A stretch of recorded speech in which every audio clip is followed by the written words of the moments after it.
I, Mark, 32 work as an IT manager at a successful tech company in Seattle. We're three siblings.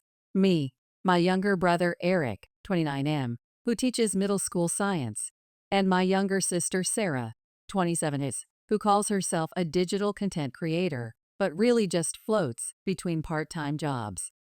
Eric and I have that solid brotherly bond, the kind where we can go from arguing about fantasy football to having deep conversations about life within minutes. But Sarah, that's where things get complicated. Growing up in our suburban home just outside the city, Sarah was the golden child who could do no wrong. While Eric and I were expected to maintain straight A's, participate in every extracurricular activity, and still help with house chores, Sarah got endless praise just for remembering to make her bed. I still remember the time I got grounded for 2 weeks over a B+ in AP Calculus, while Sarah's D in regular math was brushed off because she's more of a free spirit. William and Jennifer Carter, our parents, had different standards for their kids, and we all knew it. Don't get me wrong. I love my sister. Blood is blood, after all. But her sense of entitlement has always been like nails on a chalkboard to me. And Eric? He can barely stand to be in the same room with her for more than 5 minutes before they start arguing. Their last blow-up was at Thanksgiving, when Sarah showed up 3 hours late to our potluck dinner, empty-handed as usual. Her excuse? I'm between jobs right now. You guys understand, right? Meanwhile, her Instagram was full of posts from her weekend shopping spree at Nordstrom, complete with mirror selfies showing off her new $300 designer sweater. Last Christmas. The Christmas disaster really takes the cake, though. Picture this. We're all gathered in our parents' living room, the tree twinkling with the same ornaments we've had since childhood. Everyone's presents carefully arranged underneath. Sarah breezes in 2 hours late, designer coffee in hand. Not a single gift in sight. Sorry, guys, she says with that practiced pout of hers, the one that used to get her out of trouble in high school. Money's been really tight lately.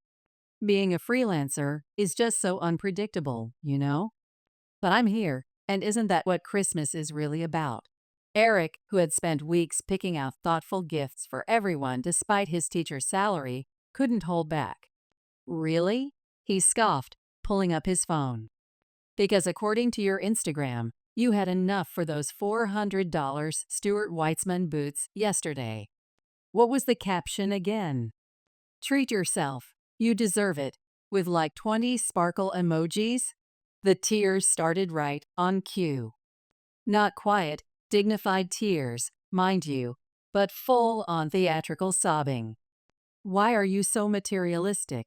Sarah wailed, mascara already running. Christmas isn't about presents. It's about family. Why do you always have to make me feel bad about everything? Mom and Dad immediately rushed to comfort her, shooting Eric disapproving looks like he was the villain in this scenario. I just sat there on the couch, clutching my coffee mug so tight I thought it might break, feeling that familiar mix of frustration and resignation. Some patterns never change, no matter how old we get. The promotion. Earlier this year, I hit the jackpot at work. A massive promotion that came with the kind of bonus that makes your jaw drop. I'm talking 6 figures, the type of money that makes you question if you made a mistake. After the initial shock wore off, my first thought wasn't about buying a new car or upgrading my condo. Instead, I thought about my family. Our parents' 30th anniversary was approaching, and suddenly I had this idea. Why not treat everyone to a proper family vacation? Not just any vacation, but something spectacular. The last time we'd all traveled together was a disaster weekend camping trip when Sarah was in high school, which ended early because she refused to sleep in a tent and demanded we get a hotel room. This time, I wanted to do something truly special. A week in Hawaii at a luxury resort, all expenses paid. We're talking first-class flights, ocean view rooms, private tours, the works. I chose Hawaii for a specific reason. 30 years ago, Mom and Dad spent their honeymoon there at a small beachside hotel in Maui. They were fresh out of college, working entry-level jobs, and had saved for months to afford even that modest trip. I thought it would be meaningful for them to return, this time staying at the kind of resort they could only dream about back then. Plus, who turns down Hawaii? White sand beaches, crystal clear water, perfect weather. It's paradise. The announcement. When I told my parents, Mom's eyes welled up immediately. Dad tried to maintain his usual stoic demeanor, but I could see him getting emotional too. They sat on their weathered leather couch, holding hands like teenagers, sharing stories about their honeymoon I'd never heard before. "Remember that tiny restaurant?" Mom asked Dad, her eyes sparkling. "The one where you ordered what you thought was chicken, but turned out to be raw fish." Dad laughed. "And you ate it anyway because we couldn't afford to order something else." Now that's love. They spent the next hour reliving memories, getting lost on their way to a luau, Dad's disastrous attempt at surfing, the sunset they watched on their first night as husband and wife. For a moment, I felt like I'd given them back a piece of their youth. Eric's reaction was pure Eric. He burst into my apartment the next day, grinning like a kid on Christmas morning. "Dude," he exclaimed, already pulling up hiking trails on his phone. "We have to do the Kalalau Trail. And surfing lessons. And maybe skydiving?" Too much. Not enough? His enthusiasm was infectious. We spent hours planning potential adventures, each suggestion more exciting than the last. It felt like we were kids again, planning the ultimate summer vacation. Then came Sarah's response. I'll admit, I was apprehensive about telling her. To my surprise, she seemed genuinely excited, though not necessarily for the reasons I'd hoped. "This is going to be amazing for my social media," she squealed during our video call. "I can already picture the reels, sunset yoga on the beach, breakfast with ocean views, maybe even a photo shoot with local flowers in my hair. My followers are going to be so jealous." I tried not to visibly roll my eyes at that last part. For a brief, naive moment, I actually believed this trip might be the thing that finally brought us all closer together. Sometimes I wonder if optimism is just another word for setting yourself up for disappointment. The problems begin. Sarah's first message came less than an hour after I announced the trip. "Let me handle the planning," she demanded via video call, her face taking up the entire screen as usual. "You're terrible at organizing things. Just give me the login details, and I'll make this trip absolutely perfect." I felt my jaw clench, already anticipating the headache. I'd spent weeks meticulously researching activities, reading reviews, comparing options, making sure every detail would appeal to everyone's interests. But more importantly, I knew Sarah's habits when it came to other people's money. Last month, we had dinner at a nice restaurant downtown to celebrate Eric's birthday. Sarah ordered the most expensive steak on the menu, a $200 bottle of wine, and somehow forgot her wallet in her other purse. Yet when it's her turn to treat, we end up at the local diner, splitting a basket of fries. "The activities are meant to be surprises," I explained, keeping my voice deliberately calm. "I've already handled everything." "But how am I supposed to know what to pack?" she whined. "What if we have a fancy dinner, and I don't bring the right dress? What if we go hiking, and I only bring sandals?" After 3 days of constant texts, calls, and Mom suggesting I just let your sister help a little, dear, I made what I now realize was a massive mistake. I shared the itinerary. The takeover. The moment Sarah got access to the plans, she went into full control freak mode. She called me immediately, picking apart every single detail I'd arranged. "Who books a sunset cruise that early? The lighting will be terrible for photos," she complained. And why would you schedule snorkeling in the morning? The water's way better in the afternoon. I have to admit, some of her suggestions actually made sense. The afternoon snorkeling would have better visibility, and the local restaurant she recommended did have better reviews than my original choice. So I agreed to a few changes, thinking it would make her feel included while keeping the core of my plans intact. That was all the encouragement she needed. Within hours, she'd posted in the family group chat. Good news, everyone. I've taken over the vacation planning to make this trip absolutely perfect. Get ready for the most Instagram-worthy family vacation ever. At first, her changes seemed harmless enough. The idea about coordinating our outfits for family photos? Actually kind of cute. Her suggestion about pre-ordering lace for our arrival? Thoughtful, even. But then things started spiraling. A week before departure, I logged into my account to double-check some details and felt my stomach drop. Sarah had canceled several of my carefully planned activities, including the private sunset cruise I'd booked for Mom and Dad's anniversary dinner, and replaced them with her own choices. Made some executive decisions, she announced in the group chat, complete with a string of emojis.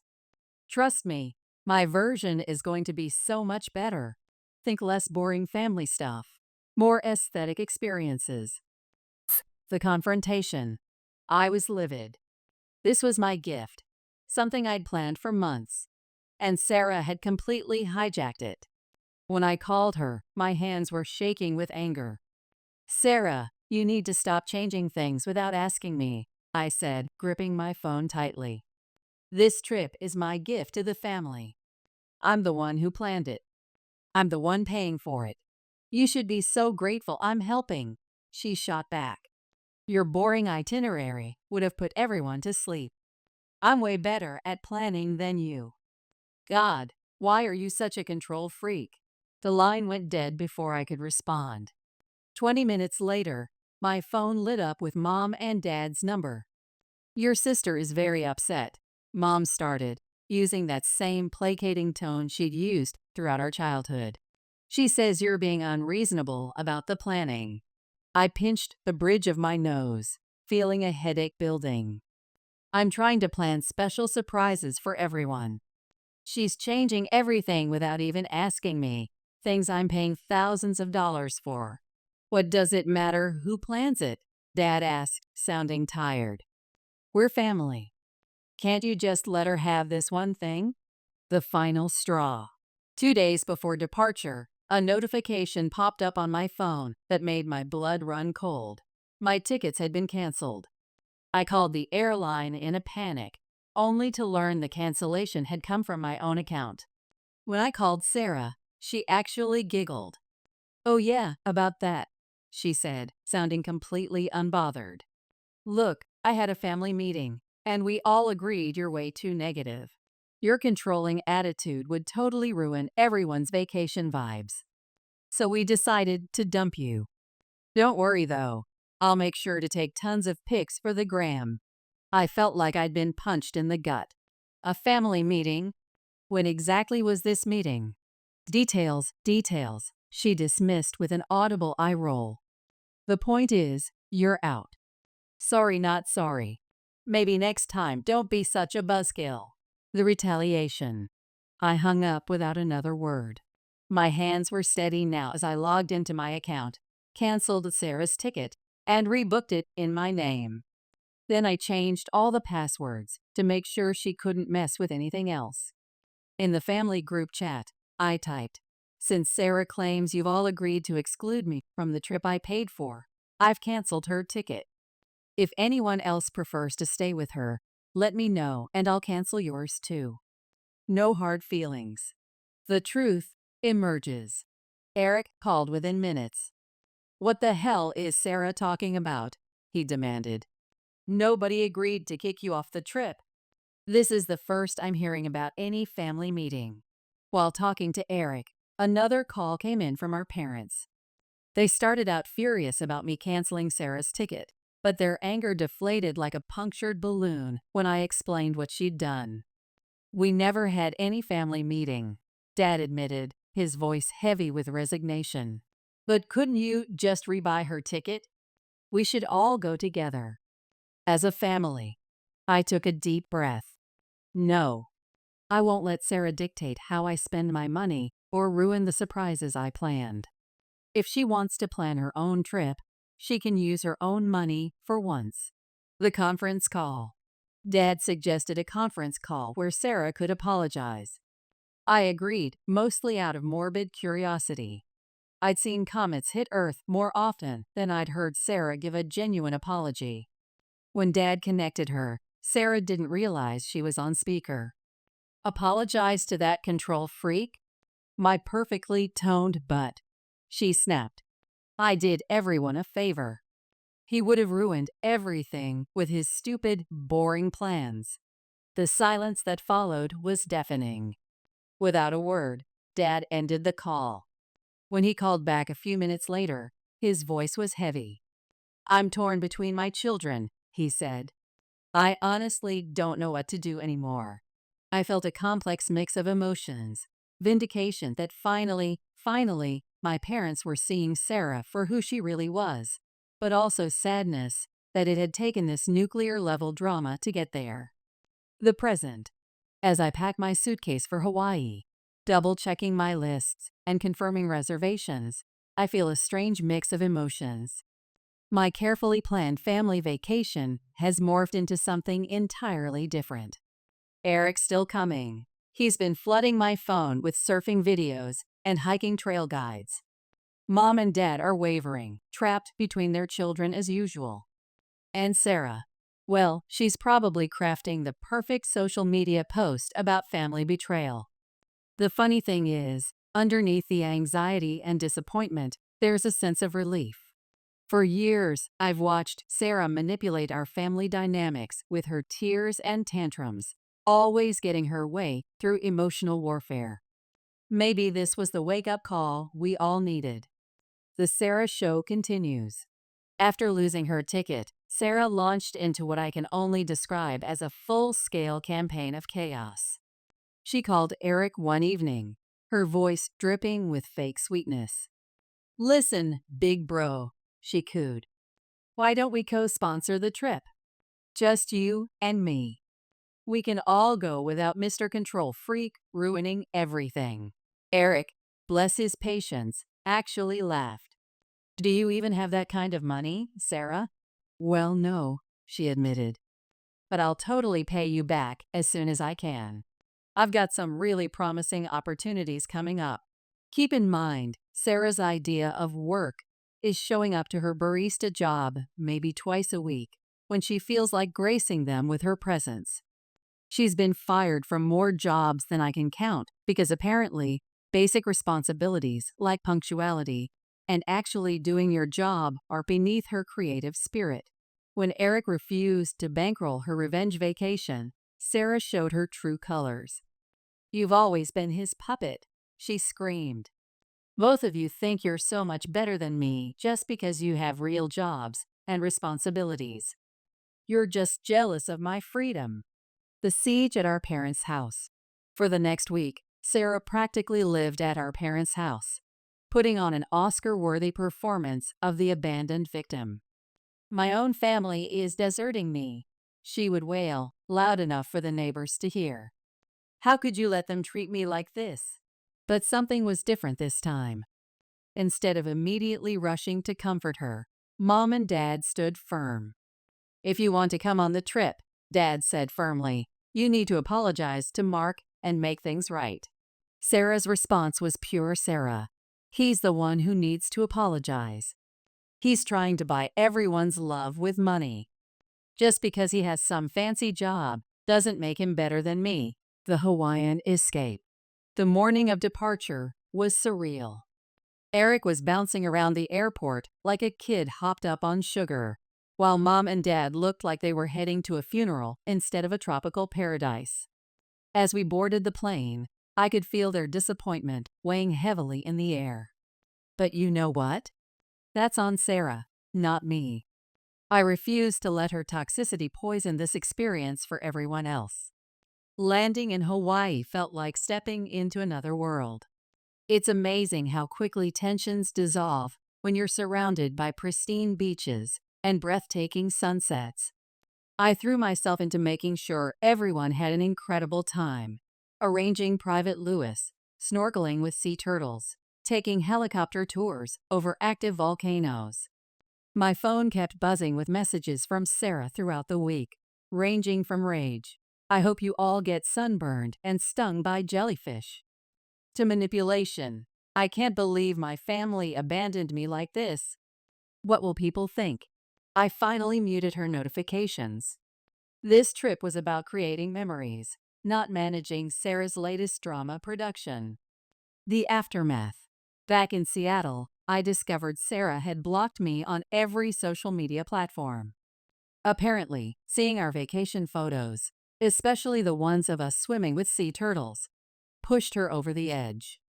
She declared war on all of us, threatening to cut contact with our parents, despite still living rent-free in their house, calling Eric a freeloader for accepting my gift. The irony was lost on her, and posting vague but obviously targeted rants about toxic family members and narcissistic siblings.